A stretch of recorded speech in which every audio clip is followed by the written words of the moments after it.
Recently એક project Vaishno Devi ઉપર launch થયો. એમાં જે એલિવેશન છે એમાં એ લોકો સારું પ્લે કર્યું છે. આપણે સૌથી વધારે અત્યારે ચર્ચામાં છે DLF ડેમિલિયા ગુડગાંવમાં છે, જે 100 કરોડના ફ્લેટ. યસ.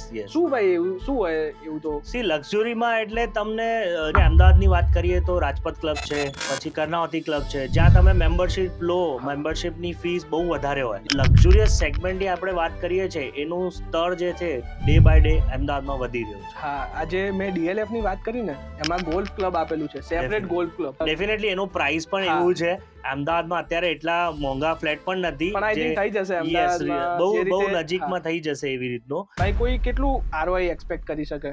સી એક્સપેક્ટેશનમાં એવું છે કે અમે લોકો કમિટ નહીં કરી શકીએ, બટ બહારથી ઇઝ અ નોર્મલ રિટર્ન જે તમે જોઈ શકો છો કે રિયલ એસ્ટેટમાં આવી જાય. સી બંગલોમાં હવે કેવું છે કે આજની તારીખમાં હું 6 કરોડમાં સિંધુ ભવન કે બોપલ આમલીમાં બંગલો શોધવા જાઉં ને તો દેટ ઇઝ ઇમ્પોસિબલ. અને અત્યારે કેવું છે, લોકોને ઘણું બધું બંધાઈને રાખવાનું કોઈ ઈચ્છા નહીં થતી. એક બીજો ભાઈ મારો પર્સનલ ક્વેશ્ચન હતો, if someone spend 6 CR in flat or pant house, તો 6 કરોડમાં બંગલો લેવો જોઈએ કે પેન્ટ હાઉસ? ભાઈ આ તો કહો થોડું, CA થી રિયલ એસ્ટેટમાં કઈ રીતે આયા પૈસા? તો અમે બી શિફ્ટ કરી દઈએ. ડેફિનેટલી. બીજું ભાઈ, હાઈએસ્ટ તમે કેટલાનું અમદાવાદમાં જોયું છે? કેટલા CR નું પેન્ટ હાઉસ ફ્લેટ?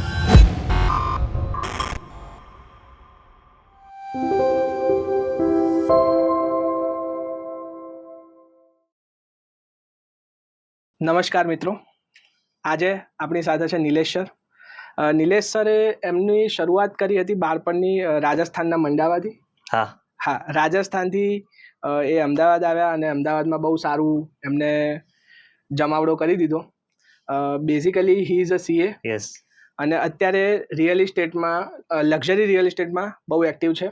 એમનું મૂળ નેટિવ લેંગ્વેજ તો હિન્દી જ કહેવાય, પણ મેં સ્પેશિયલ રિક્વેસ્ટ કરી એમની સાથે કે આપણે ગુજરાતીમાં પોડકાસ્ટ શૂટ કરીએ. થેન્ક યુ સર, તમે અહીંયા આવ્યા. Most welcome. Welcome to the ના હોય podcast. Thank you so much for inviting. મને બહુ સરસ લાગ્યું તમારું પોડકાસ્ટ. બીજા પણ મેં જોયા છે અને ગુજરાતી થોડુંક મારું વીક છે, એટલે થોડુંક એડજસ્ટ કરવું પડશે. હું ટ્રાય કરીશ મારી રીતે. કમ્પ્લીટ જ છે, ગુજરાતી જેવું જ છે, એકદમ ગુજરાતી. તો નિલેશભાઈ, આપણે રિયલ એસ્ટેટની જ વાત કરવા માટે મળ્યા છીએ, તો સીધા એના ઉપર જ જઈએ. ડન. અમદાવાદમાં લક્ઝરી રિયલ એસ્ટેટ માર્કેટ કેવું છે અત્યારે? સી અમદાવાદમાં અત્યારે લક્ઝુરિયસ ફ્લેટોની ઘણી ડિમાન્ડ છે અને સાથે સાથે એટલું જ સપ્લાય પણ ચાલે છે. એક ટાઈમ એવું હતું જ્યારે તમે સમજો અમદાવાદમાં મને કહો કે મારે 6,000 થી 7,000 સ્ક્વેર ફીટનો એક ફ્લેટ વેચવાનું છે, તો મારા મોઢાથી પહેલા એ જ નીકળે કે ના હોય. બરોબર. પણ આજની તારીખમાં એવું છે કે એક અપર મિડલ ક્લાસ લેવલના જે માણસ હોય, એ જ્યારે ફ્લેટ લેવાનું વિચારે છે, તો એમની જે શરૂઆત છે ફ્લેટની શોધવાની, એ 4,000 થી 6,000 સ્ક્વેર ફીટથી જ સ્ટાર્ટ થાય. તો એટલે આજની તારીખમાં 6,000 સ્ક્વેર ફીટ બહુ નોર્મલ થઈ ગયું છે અને એટલા જ આપણા જોડે પ્રોજેક્ટ પણ આવી ગયા છે. સો લક્ઝુરિયસ રિયલ એસ્ટેટ સેગમેન્ટમાં અત્યારે ઘણી ડિમાન્ડ છે અમદાવાદમાં અને સારા ઘણા પ્રોજેક્ટ પણ એવી રીતે આવી રહ્યા છે. બેઝિકલી આ ડિમાન્ડ હાઉસિંગમાં જ છે કે કમર્શિયલમાં બી છે? સી કમર્શિયલમાં જનરલી લક્ઝુરિયસ જેવું કંઈ થતું નથી. કારણ કે જ્યારે આપણે રેસિડેન્શિયલ લક્ઝરી જોઈએ તો એ પ્રોજેક્ટ એવી રીતનો બનાવેલું હોય જ્યાં તમે સમજો કે અલ્ટ્રા મોડર્ન અને લક્ઝુરિયસ તમને એમ્યુનિટીઝ મળે. પ્લસ અત્યારે પોડિયમનું કોન્સેપ્ટ ચાલે છે, એટલે પોડિયમ કોન્સેપ્ટ વાળા બિલ્ડિંગ હોય. અમદાવાદમાં બી સ્ટાર્ટ થઈ ગયું છે ઘણી બધી. યસ, ઘણી બધી સ્કીમોમાં અત્યારે પોડિયમ. જનરલી તમે જોવા જાઓ તો રેસિડેન્શિયલ જે લક્ઝુરિયસ સેગમેન્ટ હોય એમાં ડેફિનેટલી પોડિયમથી જ સ્ટાર્ટ થાય, કારણ કે એ લોકો ફર્સ્ટ અને સેકન્ડ ફ્લોર સુધીની એમ્યુનિટીઝ આપે. એના સામે તમે કોમર્શિયલમાં લક્ઝરી આપણે જોઈએ તો કોમર્શિયલમાં લક્ઝરી જેવું કંઈ થતું નથી. જનરલી અત્યારે જે નવા પ્રોજેક્ટ આવી રહ્યા છે, જેમ કે અત્યારે રિસેન્ટલી એક પ્રોજેક્ટ વૈષ્ણોદેવી ઉપર લોન્ચ થયો, એમાં જે એલિવેશન છે એમાં એ લોકો સારું પ્લે કર્યું છે. બટ જનરલી કોમર્શિયલમાં મને એવું નહીં લાગતું કે લક્ઝરી, કારણ કે ત્યાં મતલબ બેઝિકલી સેમ જ રહેવાનું, દરેક સેમ જ છે દરેક. એટલે એમાં બહુ એમ્યુનિટીઝ કે બહુ ફેસિલિટીઝનું વધારે શું થાય કે ત્યાં સમજો કે લિફ્ટો વધારે આપી હોય, ફંક્શનાલિટી વધારે હોય, ડાયરેક્ટર્સ માટે સેપરેટ લિફ્ટ હોય, એવી રીતની ફેસિલિટી હોય. પણ એ આપણે એવી રીતે નહીં કહી શકતા કે બહુ લક્ઝુરિયસ પ્રોજેક્ટ છે. એટલે રેસિડેન્શિયલમાં લક્ઝરી એટલે બહુ ડિફરન્ટ વસ્તુ થઈ ગઈ, પણ કોમર્શિયલમાં અત્યારે એવું કંઈ છે નહીં અમદાવાદમાં. ભાઈ, શું એમ્યુનિટીઝ મળે આમ કોઈને લેવો હોય? જે આપણે સૌથી વધારે અત્યારે ચર્ચામાં છે DLF ડેમિલિયા ડિમેલી આઈ થિંક ગુડગાંવમાં છે, જે 100 કરોડના ફ્લેટ. Yes yes. શું ભાઈ એવું શું હોય એવું? તો સી લક્ઝરીમાં એટલે તમને જેમ કે તમે સમજો કે અમદાવાદની વાત કરીએ તો રાજપથ ક્લબ છે, પછી કર્ણાવતી ક્લબ છે, જ્યાં તમે મેમ્બરશિપ લો, મેમ્બરશિપની ફીસ બહુ વધારે હોય. તો એવી રીતની એમ્યુનિટીઝ અત્યારે લક્ઝુરિયસ પ્રોજેક્ટમાં આપવામાં આવે છે કે તમારે કોઈ પણ જગ્યાની મેમ્બરશિપ લેવાની જરૂર ના પડે. એટલે એવી રીતની એમ્યુનિટીઝની વાત કરું તો સ્વિમિંગ પુલ છે, અલ્ટ્રા મોડર્ન જીમ છે, પછી અત્યારે મેં નવું એક જોયું, જો પેટ્સ માટે ઝોન બનાવેલા હોય કે તમારા પેટ્સ ત્યાં રમી શકે. એટલે આવી નાની મોટી વસ્તુઓ પણ એ લોકો ધ્યાન રાખીને કરે છે. અત્યારે મેં એક પ્રોજેક્ટમાં જોયું હતું જ્યાં એ લોકોએ 20th ફ્લોર ઉપર ઓપન સ્કાય જીમ આપ્યું હતું. એટલે આખી ગ્લાસ સીલિંગમાં તમે જીમ કરી શકો છો. એવી રીતની મોડર્ન એમ્યુનિટીઝ અને બહુ સખત ઇમ્પ્રોવાઇઝેશન સાથે એ લોકો બિલ્ડર્સ લાવે છે. એટલે જે લક્ઝુરિયસ સેગમેન્ટની આપણે વાત કરીએ છીએ એનું સ્તર જે છે ડે બાય ડે અમદાવાદમાં વધી રહ્યું છે. હા, આજે મેં DLF ની વાત કરી ને, એમાં ગોલ્ફ ક્લબ આપેલું છે, separate golf club. Yes yes. મતલબ ડેફિનેટલી એનું પ્રાઇસ પણ એવું છે. અમદાવાદમાં અત્યારે એટલા મોંઘા ફ્લેટ પણ નથી, પણ આઈ થિંક થઈ જશે અમદાવાદમાં, બહુ નજીકમાં થઈ જશે એવી રીતનું. બટ અત્યારે ગોલ્ફ ક્લબ નહીં, પણ બાકી બધી એમ્યુનિટીઝ બહુ અલ્ટ્રા મોડર્ન મળી શકે છે આપણને. અચ્છા, તો ભાઈ લક્ઝરી રિયલ એસ્ટેટમાં મતલબ બેઝિકલી અમદાવાદમાં કયા કયા એરિયા છે જ્યાં ઓલરેડી ડેવલપમેન્ટ થઈ ચૂક્યું છે? સી, જે ઓલરેડી ડેવલપમેન્ટ થઈ ગયો છે અને લક્ઝુરિયસ સેગમેન્ટમાં વાત કરીએ તો સિંધુ ભવન એક બહુ સારું એરિયા છે, અને બોપલ આમલી એક સારું એરિયા છે જ્યાં અત્યારે ઘણી બધી સ્કીમો આવી રહી છે અને જ્યાં ડિમાન્ડ પણ બહુ સતત ચાલી રહી છે. એના સિવાય હું એક એરિયાની વાત કરીશ જ્યાં નવું અત્યારે ડેવલપમેન્ટ થાય છે, જે કે સાયન્સ પાર્ક. એટલે સાયન્સ પાર્ક બેઝિકલી સાયન્સ સિટીના સામેનું જે રોડ છે, સાયન્સ પાર્ક કહેવાય એને, ટીપી. ત્યાંની વિશેષતા એવી છે કે ત્યાં લેન્ડમાં કપાત 50% છે. એટલે 50% કપાત ગવર્મેન્ટે લીધેલી છે એમાં, અને એની સામે જે રોડ રસ્તા છે એની વિડ્થ બહુ મોટી છે. અને ત્યાં જે બધા પ્રોજેક્ટ અત્યારે આવી રહ્યા છે મોર દેન 4000 સ્ક્વેર ફીટના છે. એટલે એ આખું એરિયા અત્યારે નવું છે. અને તમને ખ્યાલ હોય તો જ્યાં મંડલીના ગરબા થાય છે, એક્ઝેક્ટલી એ એરિયાની હું વાત કરું છું. તો એ એરિયા ઇન ફ્યુચર તમે જોશો ને, ત્યાં બધા જ લક્ઝુરિયસ સેગમેન્ટના ફ્લેટ આવશે, અને રોડની વિડ્થ જે છે મિનિમમ જે છે 30 મીટરથી ચાલુ થાય છે. સો રોડની વિડ્થ તમે જો, અને એવી રીતની એમ્યુનિટીઝની સાથે પ્રોજેક્ટ આવી રહ્યા છે, તો ઇન ફ્યુચર એ એરિયા બહુ વધારે સારું ચાલશે. સાયન્સ સિટી બી છે, સાયન્સ સિટીમાં બી હવે સાયન્સ સિટીમાં પણ છે, પણ સાયન્સ સિટી ઓલરેડી તમે કહી શકો છો કે ડેવલપ થઈ ગયું છે. બટ સાયન્સ પાર્ક જે છે નવી ટીપી છે, અને એમાં અત્યારે કામ ચાલુ થયો છે બધા પ્રોજેક્ટનું. તો તમે અત્યારે અંડર કન્સ્ટ્રક્શન પ્રોજેક્ટ ત્યાં ઘણા બધા છે, અને ઇન ફ્યુચર એ પ્રોજેક્ટ, એ એરિયાનું જે ચાર્મ છે એ તમને બહુ ફ્યુચરમાં જોવા મળશે. અચ્છા, બીજા એના સિવાય કોઈ એરિયા? પછી જે મેં સિંધુ ભવન કીધું તમને, અને આપણે જેવી રીતે તમે વાત કરી કે લક્ઝુરિયસ અત્યારે કોમર્શિયલની વાત કરો છો તમે, તો એ કોમર્શિયલ માટે મને એવું લાગે છે કે વૈષ્ણોદેવી સર્કલ જે છે એ ઘણું સારું રહેવાનું છે ઇન ફ્યુચર. જેમ કે ગણેશવાડાનું આઈટી હબ આવે છે, અને બીજા પણ ઘણા બધા પ્રોજેક્ટ ત્યાં આવી રહ્યા છે. પ્લસ એ જે એરિયા છે વૈષ્ણોદેવી સર્કલ, એમ અમે લોકો માનીએ કે ટ્વિન સિટીનો સેન્ટર કહેવાય. એટલે ત્યાંથી તમે ગાંધીનગર પણ ઇઝીલી રીચ કરી શકો, અને તમે અમદાવાદ પણ રીચ કરી શકો છો. અને મેઇન હાઈવે છે, એટલે કનેક્ટિવિટી બહુ સારી છે. એ પ્રમાણે મને એવું લાગે છે કે ઇન ફ્યુચર લક્ઝુરિયસ સેગમેન્ટ તો ના કહી શકીએ, but for commercial Vaishnodevi circle બહુ સારું રહેવાનું છે. અચ્છા ભાઈ, કોઈને કમર્શિયલ પ્રોપર્ટી ખરીદવી હોય તો વૈષ્ણોદેવી, અને તમે ત્યાં કામ કરો છો, મતલબ તમે કઈ રીતે કામ કરો છો બેઝિકલી અમે લોકો વેસ્ટ અમદાવાદ વધારે કામ કરીએ, જેમાં વૈષ્ણોદેવીથી લઈને સાણંદ સુધીનો એરિયા આવે. SP રિંગ રોડની આ બાજુ મેજરલી, બટ ઘણા બધા પ્રોજેક્ટ્સ એવા પણ છે જ્યાં અમે લોકો સિંધુ ભવન રોડ કે SP રિંગ રોડ ઉપર પણ કરીએ છીએ. તો એવી રીતને અમે રેસિડેન્શિયલ અને કોમર્શિયલ બંને કરીએ છીએ. બટ અમારું જે કામ છે મેજરલી ઇન્વેસ્ટર સેન્ટ્રિક વધારે છે. લાઈક એનઆરઆઈઝ લોકો માટે કે એનઆરઆઈઝ માટે ખાસ કર તમે કહી શકો, કારણ કે મારું બેકગ્રાઉન્ડ, જેમ તમે કીધું કે હું પોતે ચાર્ટર્ડ એકાઉન્ટન્ટ છું. અત્યારે બી કરો છો સીએ પ્રેક્ટિસ? સીએ પ્રેક્ટિસ નહીં કરતા આપણે, બટ બધું મારું કામ રિયલ એસ્ટેટમાં જ છે. બટ સીએ થી એક બેનિફિટ અમને થાય કે અમને એ ખબર હોય કે પૈસાથી પૈસા કેવી રીતે બને. એ બહુ અગત્યની વસ્તુ છે અત્યારે, કારણ કે અમે લોકો ઇન્વેસ્ટર સેન્ટ્રિક એવી રીતે છે કે અમને ઇન્વેસ્ટરના પૈસા લઈને ROI કેવી રીતે જનરેટ કરવી એ અમને વધારે ખ્યાલ પડે. ભાઈ, કોઈ કેટલું ROI એક્સપેક્ટ કરી શકે? સી, એક્સપેક્ટેશનમાં એવું છે કે અમે લોકો કમિટ નહીં કરી શકીએ, બટ 12 થી 15% ઇઝ અ નોર્મલ રિટર્ન જે તમે જોઈ શકો છો કે રિયલ એસ્ટેટમાં આવી જાય. ઘણી બધી વસ્તુ વાર એવું પણ થતું હોય કે ઘણા સારા રિટર્ન મળી જાય, 20-22% પણ મળી જાય. બટ જનરલ કેટેગરી તમે જો કે ભાઈ બહુ ઘણા બધા તમે ઇન્વેસ્ટ કર્યા હોય અને એવરેજ આઉટ કરો તો 12-15% ઇઝીલી તમને ભાઈ આટલું બધું વધે છે?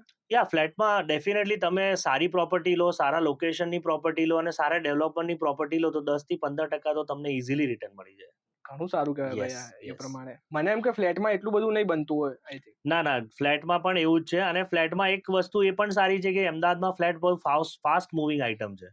એટલે કોમર્શિયલ થી વધારે ફાસ્ટ તમારે રેસિડેન્શિયલ વેચાય. સો રેસિડેન્શિયલમાં કેવું છે કે ચર્નિંગ થઈ જાય તમારું, કે તમે 2 વર્ષનું હોરાઇઝન લઈને ઇન્વેસ્ટ કરો ના તો ઇઝીલી તમારું ફ્લેટ સેલ થઈ જાય. અચ્છા, યસ, ઓકે. તો ભાઈ અત્યારે પ્રોફિટેબલ છે? આજથી જ માન લો કે આજે જે આ ભાવ ચાલી રહ્યો છે એ ભાવે હું ઇન્વેસ્ટ કરું તો અત્યારે આપણે પ્રોફિટેબલ થઈ શકીએ? મતલબ પ્રોફિટેબલ તો ઓબ્વિયસલી અમદાવાદનું માર્કેટ બહુ ગ્રોઈંગ છે, બીજી સિટીઝમાંથી ઇન્વેસ્ટમેન્ટ આવ્યું છે, લોકો બહારના ઘણા લોકો ઇન્વેસ્ટ કરે છે, તો પ્રોફિટેબલ તો છે. પણ આ ભાવે બી છે અહીંયાથી બી? તમે આ અમદાવાદને તમારે એ વસ્તુ જોવી હોય ને તો તમારે કમ્પેર કરવું પડે અધર મેટ્રો સિટીથી. જેમ કે તમે અત્યારે વાત કરી ગુડગાંવની, પછી આપણે મુંબઈની વાત કરીએ, કાં તો આપણે સમજો બેંગ્લોર છે, મોટા જે સિટીઝ છે એની વાત કરીએ, એના કમ્પેરિઝનમાં અમદાવાદમાં રેટ્સ અત્યારે કંઈ પણ નથી. તમે જોવા જાઓ કે મુંબઈમાં કોઈ ફ્લેટ લેવું હોય તો 50,000 રૂપિયા સ્ક્વેર ફીટ એવી રીતનો રેટ હોય. લાસ્ટ પોડકાસ્ટમાં એ જ વાત થઈ હતી કે મુંબઈમાં પર સ્ક્વેર ફૂટ સાઉથ બોમ્બેમાં 84,000 રૂપીસ પર સ્ક્વેર ફીટ નો રેટ છે. એટલે $1,000 થયા. ડેફિનેટલી સેમ ભાવ ન્યુયોર્કમાં ચાલે, મતલબ મુંબઈ અને ન્યુયોર્કનો ભાવ સેમ ચાલી રહ્યો છે. એ પ્રમાણે તમે અમદાવાદને જોવો ને તો અત્યારે ભાવ બહુ જ લો છે. અને જે પ્રમાણનું ઇન્ફ્રાસ્ટ્રક્ચર ને ફેસિલિટીઝ અમદાવાદ ઓફર કરી રહ્યો છે, ડેફિનેટલી આવનારા સમયમાં ઘણા બધા મોટા બિઝનેસીસ અહીંયા શિફ્ટ થશે, ઘણા બધા માઇગ્રેશન અહીંયા થશે, અને જેમ માઇગ્રેશન થશે એવી રીતે જ ડિમાન્ડ વધવાની છે. એટલે બોથ કોમર્શિયલ અને રેસિડેન્શિયલ બંનેની ડિમાન્ડ વધવાની છે. તો જેમ ડિમાન્ડ વધશે it is obvious that price પણ એવી રીતે વધવાનું જ છે. તો મને એવું લાગે છે કે અત્યારે પણ તમે આ સ્ટેજ પણ ઇન્વેસ્ટ કરો ને, આ સ્ટેજ ઉપર પણ, તો પણ તમને સારું 18-15% જેવું રિટર્ન મળી શકે. અત્યારે શું ભાવ ચાલે છે ભાઈ પર સ્ક્વેર ફીટ આપણે જોવા જઈએ? એરિયા અને પ્રોજેક્ટ વાઇઝ લક્ઝુરિયસ સેગમેન્ટમાં કેવું છે કે તમે એરિયા વાઇઝ રેટ ના કહી શકો. રીઝન એવું છે કે કોઈ પ્રોજેક્ટ સેમ એરિયામાં એક્સ રેટ ઉપર વેચાતું હોય પણ એના સામે બીજો કોઈ પ્રોજેક્ટ હોય જે અલ્ટ્રા લક્ઝુરિયસ છે, એનો ભાવ 2,000 રૂપિયા, 1,000 રૂપિયા પ્લસ થઈ શકે છે. અચ્છા. સો જનરલ હું એવું માનું છું કે તમે 1,000 સ્ક્વેર ફીટ નું ફ્લેટ લો, એટલે જનરલી હું એવું માનું છું કે તમે સમજો કે 1,000 સ્ક્વેર ફીટ એટલે તમે 6,000 સ્ક્વેર ફીટ લો તો 6 કરોડ આસપાસ તમને લગભગ ફ્લેટ પડે. જેટલા 1,000 સ્ક્વેર ફીટ યાની 1 કરોડ રૂપિયા થયા તમારા. એવી રીતને માનીને તમે રફલી કેલ્ક્યુલેટ કરી શકો છો. બટ પ્રોજેક્ટ સ્પેસિફિક આપણે જઈ શકીએ એમાં, પણ આપણે એરિયા સ્પેસિફિક નહીં જઈ શકીએ. કારણ કે એક એરિયાનો ભાવ તમે સમજો કે 9,000 રૂપિયા સેમ જ ના ચાલતો હોય. માની લો કે સાયન્સ સિટી છે તો એમાં આટલો ભાવ ફિક્સ થઈ જાય, એવું ફિક્સ? એ જનરલી તમે જોઈ શકો છો કે સમજો કે અત્યારે સાયન્સ પાર્ક છે તો 5,500 રૂપિયા પર સ્ક્વેર ફીટ આસપાસ રેટ ચાલે. પણ ત્યાં ઘણા બધા પ્રોજેક્ટ છે જે 6,500 ઉપર સેલિંગ કરે છે. રીઝન બિંગ એમની એમ્યુનિટીઝ એવી રીતની છે, એમનું કન્સ્ટ્રક્શન ક્વોલિટી એવી રીતનું છે, અને એ જે ફેસિલિટીઝ ફ્લેટમાં આપી રહ્યા છે એ બીજા પ્રોજેક્ટથી ડિફરન્ટ છે. એટલે લક્ઝુરિયસ સેગમેન્ટમાં એ જ વસ્તુ છે કે તમે જે પ્રોજેક્ટ સિલેક્ટ કરો છો એ પ્રમાણે તમારું ભાવ ગણાય.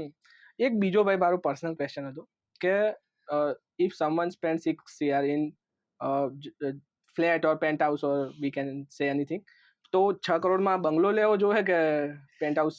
બંગલોમાં હવે કેવું છે કે આજની તારીખમાં હું 6 કરોડમાં સિંધુ ભવન કે બોપલ આમલીમાં બંગલો શોધવા જાઉં ને તો that is impossible for me. અને અત્યારે કેવું છે, લોકોને ઘણું બધું બંધાઈને રાખવાનું કોઈ ઈચ્છા નહીં થતી, એટલે એ લોકો સિટીથી દૂર જવા નહીં માંગતા અત્યારે. કાં તો તમે સમજો કે પછી સિટીથી દૂર જાઓ તો ફિર તમે જુઓ કે કનેક્ટિવિટી છે કે એમનું ઓફિસથી ડિસ્ટન્સ હોય કે ડેલીની કમ્યુટેશનમાં બહુ દિક્કત પડે. સો જે લક્ઝુરિયસ સેગમેન્ટના એરિયાઝ છે ત્યાં તમારે રહેવું હોય તો એક માત્ર ફ્લેટ જ ઓપ્શન હોય 6 થી 7 કરોડનો બજેટમાં. પછી તમારે બંગલો લેવો હોય તો એટલીસ્ટ તમારે 10 થી 15 CR સુધીનો બજેટ જોઈએ. કારણ કે લેન્ડના રેટ જ તમે જોશો તો 10 કરોડમાં તો તમારે ખાલી પ્લોટ જ આવશે 1,000 વારનું. પછી એમાં કન્સ્ટ્રક્શન કરવા, તો લક્ઝુરિયસ સેગમેન્ટના ફ્લેટ જે છે ને એ 6-7 સ્ક્વેર ફીટનું તમને 6-7 કરોડમાં મળી જશે. બટ તમે બંગલો એરિયામાં શોધવા જશો તો ડેફિનેટલી તમને એરિયામાં નહીં. એટલે મારું જસ્ટ પર્સનલ આવું માનવું હતું કે ડેફિનેટલી લોકો બંગલા માટે પ્રિફર કરે છે, બટ બંગલા માટે પછી કેવું છે કે થોડુંક તમારે વધારે દૂર જવું પડે. અને આ તમારે માની લો તમારી જ ઓફિસ સિંધુ ભવન હોય તો તમે વધારે પ્રિફર કરો કે હું એક પેન્ટ હાઉસ લઈ લઉં જ્યાં ફેમિલી બી શાંતિથી રહી શકે. ડેફિનેટલી. અને અત્યારે કેવું છે, અમદાવાદમાં એક ટ્રેન્ડ શિફ્ટિંગ પણ ચાલી રહ્યું છે અત્યારે. અમદાવાદમાં એવી રીતની વાત ચાલે છે અત્યારે કે લોકો બંગલાથી શિફ્ટ થઈને રેસિડેન્શિયલમાં આવી રહ્યા છે. રીઝન બિંગ કેવું છે કે એક તો સેફટી પર્પઝ છે, પછી મેન્ટેનન્સ પર્પઝ છે, અને એક બંગલાની સ્કીમ કરતા વધારે ફ્લેટની સ્કીમમાં એમ્યુનિટીઝ મળે. તો એ બધી વસ્તુ જોઈને લોકો અત્યારે બંગલાથી શિફ્ટ થઈ રહ્યા છે ફ્લેટ્સમાં. સો એ પણ એક વસ્તુ છે કે અત્યારે ટ્રેન્ડ શિફ્ટિંગ ચાલે છે, કારણ કે મેં અત્યારે જોયું છે કે પેન્ટહાઉસ તમે જો તો 13,000 15,000 16,000 સ્ક્વેર ફીટ ના પણ પેન્ટહાઉસ વેચાય અમદાવાદ. યસ, ના હોય. ડેફિનેટલી. મારું પણ એ જ વિચાર થાય કે ના હોય આવી રીતનું, કે પર આ એકચ્યુઅલ પિક્ચર છે અત્યારે કે 16-17,000 સ્ક્વેર ફીટ ના પેન્ટહાઉસ પણ વેચાઈ જાય છે. અને પેન્ટહાઉસ એવી વસ્તુ છે પહેલા વેચાઈ જાય. અને અમદાવાદમાં પેન્ટહાઉસ નો કન્સેપ્ટ આમ થોડો નવો છે આઈ થિંક. મતલબ ટિપિકલ ફ્લેટ્સ હતા અમદાવાદમાં, અને હવે પેન્ટહાઉસ ને ડુપ્લેક્સ પણ ચાલે છે. બહુ સારું ચાલી રહ્યું છે, મતલબ એ રીતે. ડેફિનેટલી. એમાં કેવું છે કે તમે જો કે બંગલોથી લોકો શિફ્ટ થયા ફ્લેટમાં, પણ એમને ફીલ જોઈએ બંગલાવાળી. તો એનો ઉપાય શું? Duplex flat. એમાં તમને એવું લાગે કે હું બંગલામાં, જેમાં તમે લિવિંગ રૂમમાં 22 ફીટની હાઈટ મળે, સીડીથી તમે ઉપર જાઓ તો 2 રૂમ ઉપર હોય, તો ફ્લેટની ફેસિલિટી અને બંગલો કોન્સેપ્ટ સુધી બને. ઘણા બધા બિલ્ડિંગ અત્યારે એવા બન્યા પણ છે અમદાવાદમાં. Yes, definitely. જેમ કે આપણે ફન રિપબ્લિક વાળી જગ્યા ઉપર નજીકમાં જ આઈ થિંક ધ બંગલોઝ બન્યા છે. એક્ઝેક્ટલી બંગલોની કોન્સેપ્ટ ઉપર જ એમને બનાવ્યું છે. સો એવા પણ બિલ્ડિંગ બની રહ્યા છે. પ્લસ પેન્ટહાઉસમાં કેવું છે કે પહેલા એવું ટ્રેન્ડ હતો કે ભાઈ ફર્સ્ટ સેકન્ડ ફ્લોર હતા ને એ પહેલા વેચાતા હતા. હવે એવું થાય છે કે ટોપ ફ્લોર પહેલા વેચાય છે. તો ટોપ ફ્લોરમાં ઇનોવેટિવ કરવા માટે બિલ્ડર્સે ટ્રાય કર્યું કે ભાઈ આપણે કંઈ એવી રીતનું આપે કે પર્સનલ ટેરેસ મળે, થોડીક પ્રાઇવસી મળે, ફેસિલિટીઝ મળે. એ પ્રમાણે એ લોકોએ પેન્ટહાઉસનું ડેવલપમેન્ટ કર્યું. હવે પેન્ટહાઉસ એવી વસ્તુ છે કે એક બિલ્ડિંગમાં જ્યાં 4 ટાવર હોય તો પેન્ટહાઉસ કેટલા હોય? મેક્સિમમ 8 પેન્ટહાઉસ હોય. બહુ ઓછા હોય કારણ કે સ્પેસ વધારે. ડેફિનેટલી. એટલે 8 પેન્ટહાઉસ હોય તો એ સૌથી પહેલા જ વેચાઈ જાય. So penthouse is also very good investment opportunity for NRIs also. કે એ વસ્તુ એવી છે કે આજે તમે લો ને 2 વર્ષ 3 વર્ષ પછી જ્યારે પ્રોજેક્ટ રેડી થાય ને ત્યારે તમને સારું રિટર્ન મળે એમાં. અચ્છા, પ્રી લોન્ચમાં જ લેવાની વાત કરો છો કે બન્યા પછી બી લઈ શકાય? ના, તમે બન્યા પછી નહીં, આપણે ઇનિશિયલ ફેઝ જ્યારે પ્રોજેક્ટનું રેરા આવી ગયું અને કન્સ્ટ્રક્શન સ્ટાર્ટ થતું હોય ત્યારથી આપણે લઈ શકીએ. તો ભાઈ ભાવમાં ઉછાળો આવે એમાં? ડેફિનેટલી આવે. એટલે તમે સમજો એમાં કેવું છે કે એક પ્રોપર્ટી બને છે ત્યાં પેન્ટહાઉસનું સપ્લાય છે એટલું ઓછું છે, કારણ કે દરેક પ્રોપર્ટી બનશે ત્યાં 300 ફ્લેટ હશે ને, પર પેન્ટહાઉસ તો 6 કે 7 જ હશે. એટલે જે વસ્તુ સ્કેરસિટીમાં છે એ તો ડેફિનેટલી તમે સમજો કે વેચાશે અને ભાવ પણ વધશે. હા, સારું હતું. તો હવે ભાઈ કોઈને પેન્ટહાઉસ ડુપ્લેક્સ કંઈ ખરીદવું હોય તો સાહેબે મને નથી કીધું કંઈ પ્રમોશન કરવાનું, પણ હું જસ્ટ એમને કહી દઉં છું કે તમે નીચે આપણે ડિસ્ક્રિપ્શનમાં એમનું ઇન્સ્ટા આઈડી ને આપણે મેન્શન કરશું તો તમે એમનો કોન્ટેક્ટ કરી શકો. સર કોઈ આવે તો એમને તમે હેલ્પ કરી દેજો સારી રીતે. કોઈ એનઆરઆઈ ઘણા બધા માણસો. સર હવે તમારા લાઈફની એક ના હોય મુવમેન્ટ કે આમ બધા જેટલા ઓડિયન્સ છે એમને સાંભળીને એમ થવું જોઈએ કે ના હોય આવું બી, આટલાનું બી ઘર વેચાય, તમે પર્સનલી વેચ્યું હોય યા તો તમે સાંભળ્યું હોય કે આટલા સીઆરનું કે કોઈ બી એવું નહીં કે જસ્ટ પૈસાની રીતે, કોઈ બી ના હોય મુવમેન્ટ એમ તમારી લાઈફમાં?